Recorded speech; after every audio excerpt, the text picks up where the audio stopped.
칠흑같이 어두웠던 구한말 조선시대. 이 어두웠던 시대를 밝히는 복음의 불을 들고 주님의 심장을 품었던 젊은 선교사들이 죽어가던 조선 땅에 영적인 활기를 불어놓았습니다. 그 복음을 들었던 우리나라의 믿음의 선진들은 희생과 헌신으로 기도로 세워진 나라, 세계 선교를 위해 준비된 대한민국을 세웠던 것입니다. 이렇게 대한민국은 하나님의 축복 가운데 세계에서 유례를 찾아볼 수 없을 정도의 강력한 부흥을 경험했고, 모든 세계가 깜짝 놀랄 정도의 경제적 발전을 이루어냈습니다. 그런데 이러한 축복들 가운데 한국교회는 점점 하나님을 놓치기 시작했습니다. 날마다 주님 앞에 드리던 그 뜨거운 눈물의 예배를 잊어버리기 시작했던 것입니다.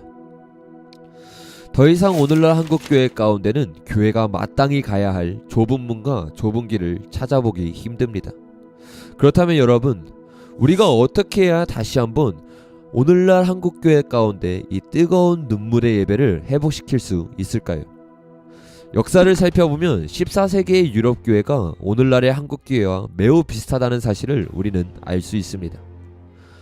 주님 앞에 뜨거운 심령으로 나아가던 초대교회는 로마의 국교가 되면서 급성장하게 되었고, 로마 카톨릭이라는 이름으로 조직화되고 체계화되기 시작했습니다.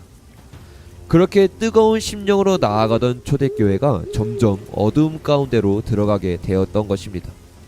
로마 카톨릭이라는 큰 종교는 있었지만 그 가운데 주님을 향한 뜨거운 심령과 그 뜨거운 눈물의 예배는 없어지고 있었던 것입니다. 그런데 이런 어두움 가운데 들어가면 들어갈수록 나홀로 일어나서 싸우던 이들이 있습니다. 그들이 바로 종교 개혁자들입니다. 그들은 세상이 아니오라고 말할 때 나홀로 서서 예라고 말하는 자들이었습니다. 그들은 목숨에 어떠한 위협이 닥칠지라도 그것에 두려워하는 것이 아니라, 살기 위해 주 따르는 것이 아니라 죽기 위해 주를 따르던 자들입니다. 그런 자들이 있었기 때문에 어두움 속으로 빠져가고 있던 초대교회가 다시 한번 빛을 발하고 교회가 회복될 수 있었던 것입니다. 여러분, 오늘날 한국교회 가운데 필요한 것이 바로 이런 자들입니다. 더 많은 지식과 더 많은 정보가 더 이상 한국교회를 변화시킬 수 없습니다. 이러한 한국교회를 변화시킬 수 있는 것은 지식이 아니라 삶으로 살아내는 자들, 모두가 아니로라고 말할 때 예라고 말했던 종교개혁자의 삶을 배워서 그 삶을 살아가는 자들이 나타날 때 오늘날 한국교회 가운데 눈물의 예배가 회복될 수 있을 것입니다. 그래서 오늘부터 우리는 이 종교개혁자들의 삶을 살펴보면서 한국교회가 나아가야 되는 방향에 대해서 같이 살펴보기를 원합니다. 오늘은 그 첫 번째 시간으로서 종교개혁의 샛별이라고 불리는 존 위클리프에 대해서 같이 살펴보기를 원합니다. 로버츠 리아다는 존 위클리프에 대해 이렇게 말합니다.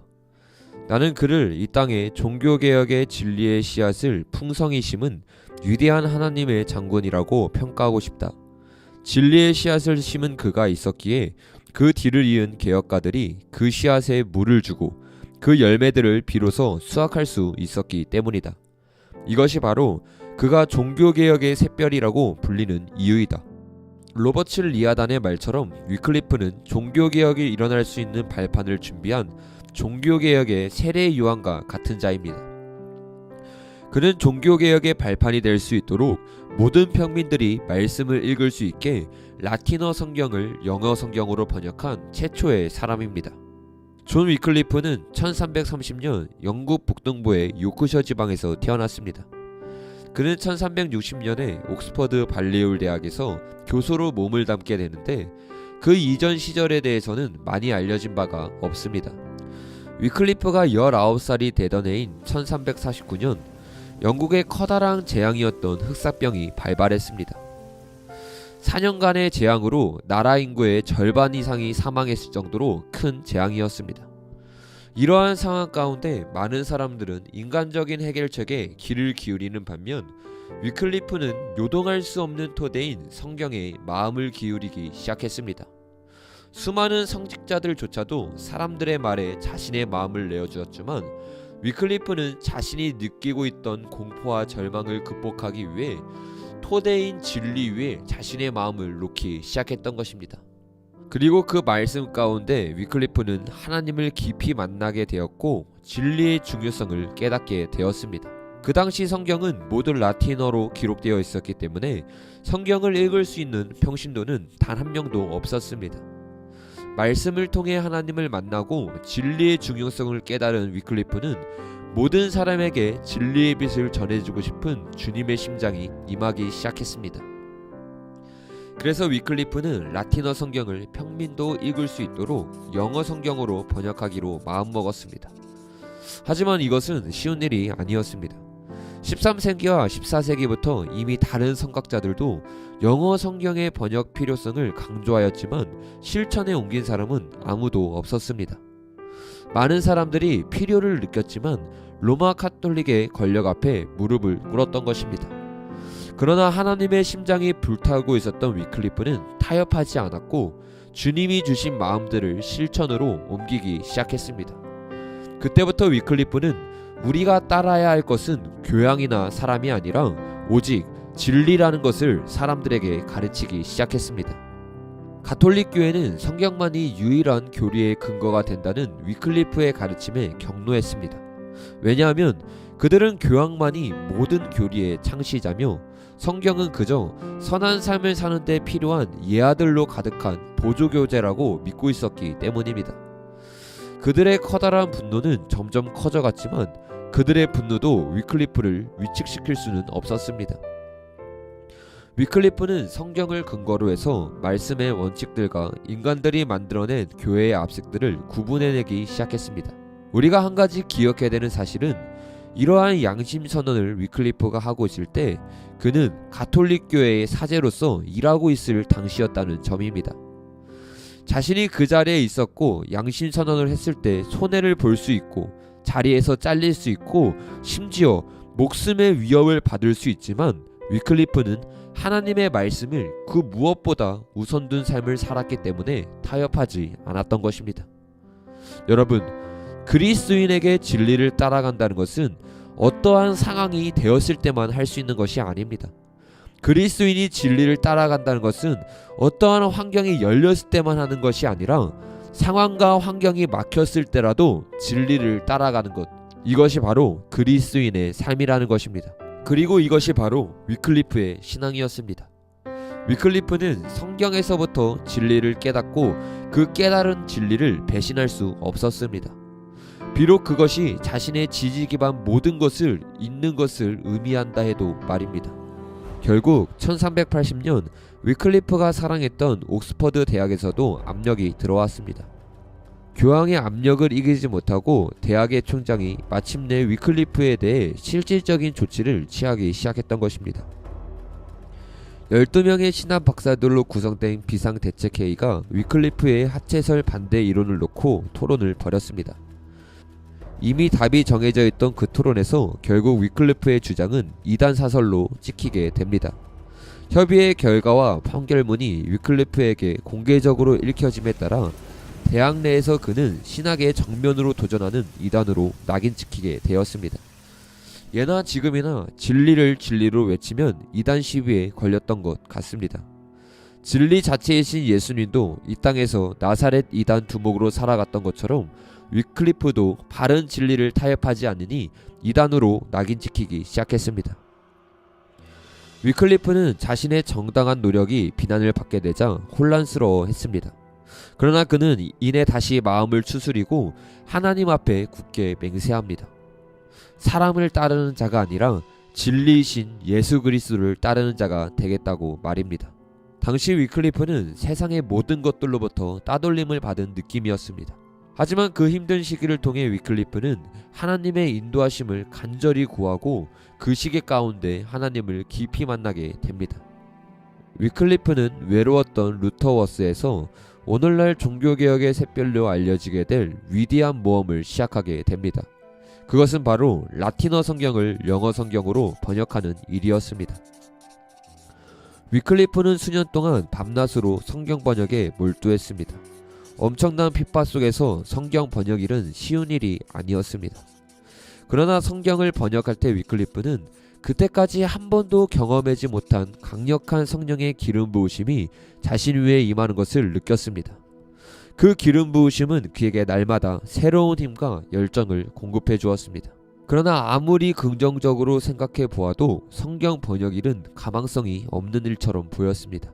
그 당시 전 유럽을 통틀어 영어 성경책은 단 한 권도 존재하지 않을 때였고, 더군다나 대부분의 평민들은 문맹이었습니다. 그리고 더 나아가 인쇄술은 아직 발명되기도 전이라 성경을 영어로 번역한다 해도 그 공급에 한계가 있을 수밖에 없는 상황이었습니다. 그러나 위클리프는 이러한 열악한 상황 속에서도 자신이 성경을 번역할 수밖에 없는 이유를 이렇게 말합니다. 성경 속에는 예수 그리스도가 계신다. 그리고 그것이 구원을 위해 필요한 모든 것이다. 성경은 사제만을 위해 존재하는 것이 아니다. 모든 사람을 위해 존재하는 것이다. 위클리프는 이러한 마음으로 밤낮으로 성경 번역을 하기 시작했습니다. 그 당시 가톨릭 교회는 성경을 일반 평민들의 언어로 번역하는 일을 철저히 이단시했습니다. 예상대로 시간이 지날수록 가톨릭의 반발은 더욱더 거세져 갔습니다. 그 당시 핍박이 얼마나 심했는지 그 당시 위클리프에 대한 핍박의 글을 읽어보면 우리는 알 수 있습니다.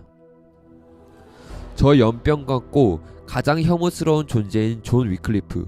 그는 기억하기도 싫은 인간이요, 옛뱀의 자식이요, 적그리스도의 사생자이자 제자이다. 그는 살아있는 동안 자신이 만들어낸 허영심 속에서 헤매던 자였다. 나에게는 그 자를 묘사하고 싶은 더 심한 단어들이 훨씬 많지만 이 정도로 끝내고자 한다. 그는 성경을 모국어로 번역함으로써 자신의 사악함을 더해 그 절정으로 치달았던 인간이다. 이렇게 위클리프는 수많은 핍박을 받았지만 그럼에도 불구하고 꿋꿋이 하나님의 길을 걸어갔습니다. 1384년 12월 31일 종교개혁의 샛별 위클리프는 치열했던 이 땅에서의 삶을 끝내고 하나님의 품으로 돌아갔습니다. 최초의 영어 번역본은 위클리프가 죽기 전에 완성되었지만 개정판은 위클리프가 죽은 후 퍼베이에 의해 완성되었고, 퍼베이는 그 개정 성경판을 위클리프 성경이라고 이름을 붙였습니다. 위클리프는 그렇게 하나님 품으로 돌아갔지만 그가 번역한 성경책은 수많은 사람들에게 복음의 빛을 전해주었습니다. 로마 가톨릭은 위클리프가 죽은 후에도 위클리프의 모든 업적을 비판했습니다. 심지어 위클리프가 세상을 떠난 지 약 44년이 되던 해인 1428년에 교황의 명령에 따라 위클리프의 유골은 다시 한번 파헤쳐져서 불에 태워지게 됩니다. 불에 태워진 그의 뼈는 재가 되어 스위프트 강물에 던져졌습니다. 17세기의 역사가 토마스 플러는 이 사건에 대해 묘사하면서 역사상 영원히 기억될 만한 이런 명언을 남겼습니다. 그들은 그의 뼈를 불태워 함정의 재로 만들었고 근처에 흐르고 있던 작은 스위프트 강물에 던져버렸다. 하지만 그 작은 강물은 A번 강으로 흘러갔고 A번 강은 다시 한번 C번 강으로 흘러갔다. C번 강은 다시 영구 해협으로 흘러갔고 그 물은 또다시 대양으로 흘러갔다. 그 결과 그의 신앙의 표상이었던 그의 재들은 이제 온 세상에 뿌려졌던 것이다. 여러분, 위클리프는 죽어서까지 핍박을 당했지만 하나님은 그의 순종과 그의 희생을 통해 전 세계 가운데 하나님의 빛을 나타내는 통로로 사용하셨습니다. 세상의 관점으로 보았을 때 어쩌면 너무나 비참한 삶일지도 모릅니다. 그러나 영적인 관점으로 본다면 이보다 아름다웠던 삶은 없었을 것입니다. 예수님을 따라 십자가의 좁은 길을 걸었던 존 위클리프. 그의 삶은 오늘 우리에게 많은 도전과 메시지를 던져주고 있습니다. 저는 위클리프의 시대와 오늘날의 시대가 너무나 비슷하다고 생각합니다.